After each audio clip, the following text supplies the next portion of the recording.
We have been looking for some time at the multiple times that Donald Trump and the Trump Organization had shown interest in building and development and business activities in Moscow.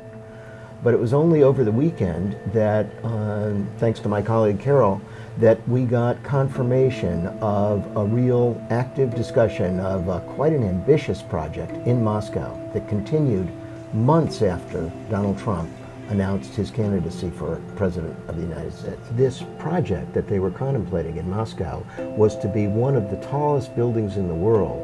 These emails, which have been described to Tom and to me and our colleague Roz, capture a broker, a Russian-born broker who's often been an ally of Donald Trump's, encouraging the president, at the time, the candidate for president, to come to Moscow, and also making a fairly boastful promise that he could get the president of Russia, Vladimir Putin, to say nice things about the candidate. So the individual whose emails discussed this deal is a guy called Felix Sater.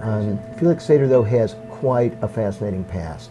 Before joining the Trump Organization and becoming a New York developer, he was actually a kind of low-level stockbroker and was convicted, has twice been convicted of a felony. The second time was when he was involved in a penny stock fraud on Wall Street.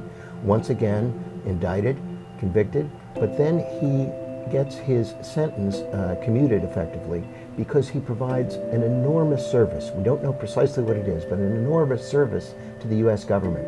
He had gone back to Russia, and it's believed that he helped in an important matter of national security. But as far as this deal, what we know is that it got as far as a letter of intent, and people close to the president have said that he had a very limited role, and we don't know if he was being advised by Michael Cohen, the vice president of Trump Org at this time, about these offers. You know, the carrot of come out to Russia, come to Moscow, we'll have a big shindig, and Putin will say nice things about you. We don't know for sure from these records whether or not that happened, although we do know that Michael Cohen, this vice president, often consulted and says that he consulted with Donald Trump on a regular basis.